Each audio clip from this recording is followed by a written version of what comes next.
Welcome back, everyone. Hopefully you had a really great time going over the sales framework that we put out. I think that was so cool in terms of really understanding that, hey, I do have layers to what I need to accomplish, okay? I have to build rapport, I have to find pain, I have to go over the value and show the ROI, and I definitely need to sell the transformation before I go in for the kill, before I go in for the close. Obviously, I'm going to have objections. They're always going to say a few things that maybe kind of throw the deal down a rabbit hole, but you have to be able to beat those objections and work through them. But obviously, with that framework we went over, it's going to knock out a ton of things in terms of leading up to objections, so hopefully that helps. But actually, today we have a really, really good video. It's called Why You're Losing Deals. And I would say you're not losing deals because of price. You're losing deals because you're not in control, guys. And if that stings, good, because it's fixable. And we're going to go over that today, right? So you're losing deals because you're not in control. We need you in control of the deal, right? You control the deal, you control the outcome, you control the money. Does that make sense? So let's go ahead, grab the pencil and paper like I always say. We're going to write some things down today. So I'm just going to say you write this down. You sound like everyone else. You sound like every other bookkeeper that they're already talking to. So let's kind of start there. In my opinion, you guys sound average, right? You're asking the same questions. You all sound the same. You all have that safe bookkeeper, accountant, tax preparer energy. But they don't want that. Okay, they need to feel that transfer of emotion, that conviction from you that, hey, this person can really get the gears going and get the money pumping. So you got to understand, prospects here, if they're in the market for bookkeepers or they're looking around for a new tax preparer, well, they're going to hear like 5, 10, 15 calls that sound just like you. So why would they choose you over everyone else that sounds like you? So one thing that you've got to remember is you're a closer now, baby. You're closing. All right, you're in the game. You're a salesperson. Yes, your skill is finance, but however, you're a closer. So top closers, you guys don't blend in. You command attention. When you speak, it hits different. It feels different.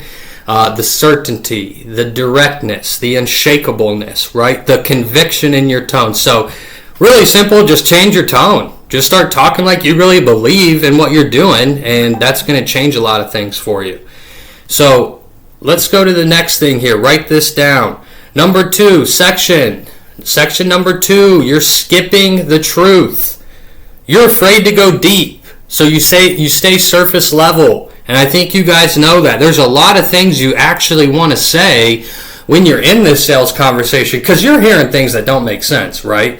You need to go deeper. You can't have any fear in sales.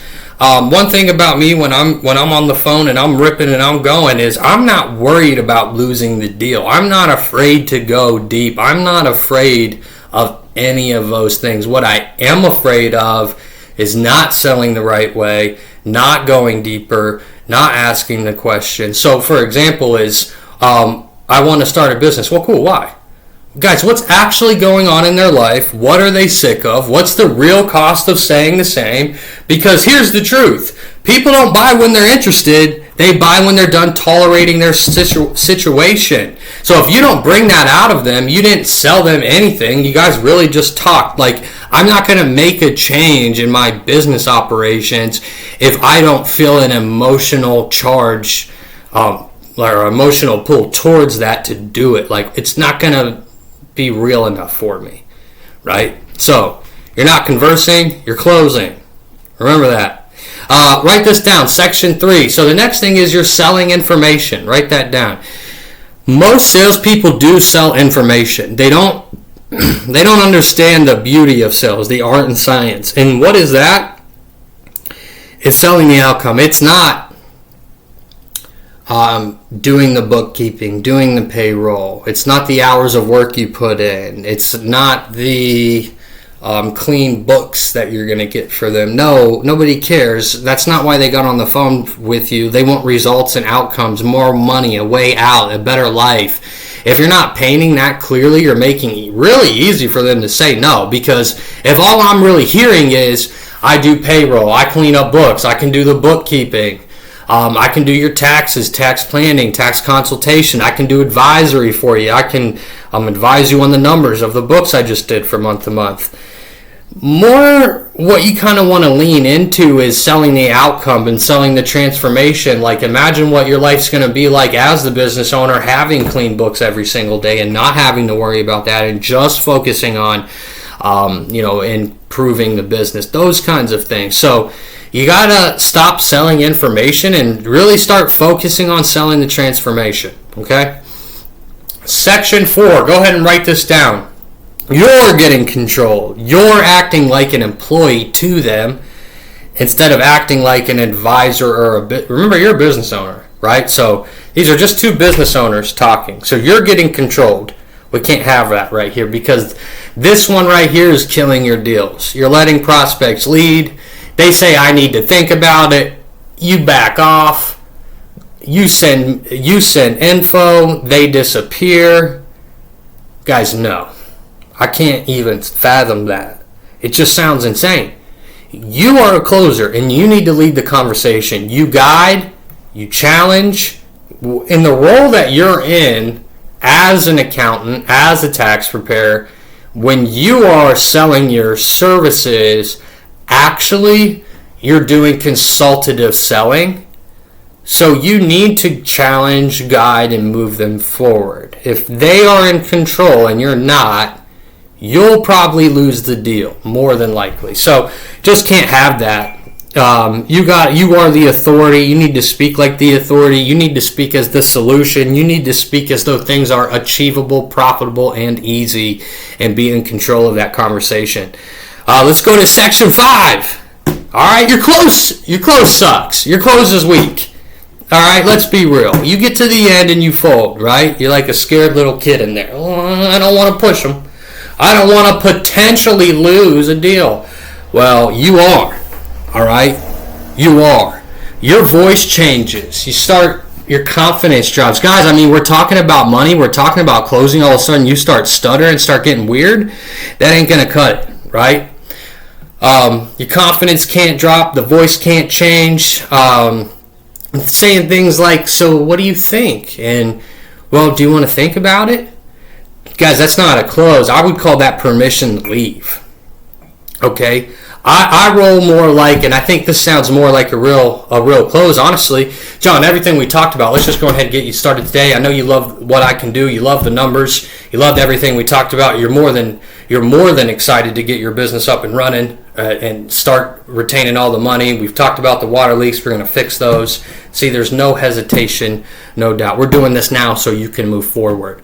I'm always assuming the close. I'm always assuming the close, because if I followed the framework, more than likely there's no hesitation, there's no doubt. Okay? So listen, guys, you don't need more leads. You don't need more standard. Okay? Because the difference between you and growing your business isn't talent, it's how you show up on every call. So by fixing this, you're not just going to close more deals, you're going to become the person people want to buy from.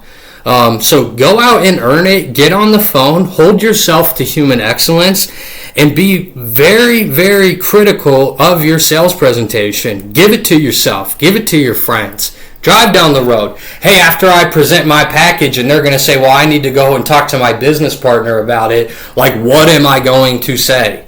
Those are the kinds of things. You need to get good out and write out what you're going to say when you're selling the transformation. John, just admit and visualize for a second. 6 months down the road when you have no anxiety at all about your books because you know it's being kept by the top bookkeeper in your area. You know I'm sending a report over to you. You know I'm going to tell you what to do next. So this is the least of your worries, right? Those are the kinds of word tracks and things you need to start writing down and diagnosing that, because this is your money, right? Without you selling someone, you can't do their bookkeeping or taxes. So actually, this needs to be your number one skill, okay, is selling and closing. So anyway, guys, please like and subscribe. And also remember, if you do have an existing firm and maybe you're only offering tax or maybe you're only offering bookkeeping or or you're doing tax and advisory, bookkeeping and advisory. We offer all three programs: tax, bookkeeping, and advisory. They come with coaches afterward. We'll get you up and rolling. Been in school for almost 50 years. What are we doing? Why don't you have all three certifications? Why don't you offer all three services? You're leaving money on the table. My question is, do you want to go another year with leaving $100,000 on the table by not offering advisory services? So it's just questions you need to ask yourself.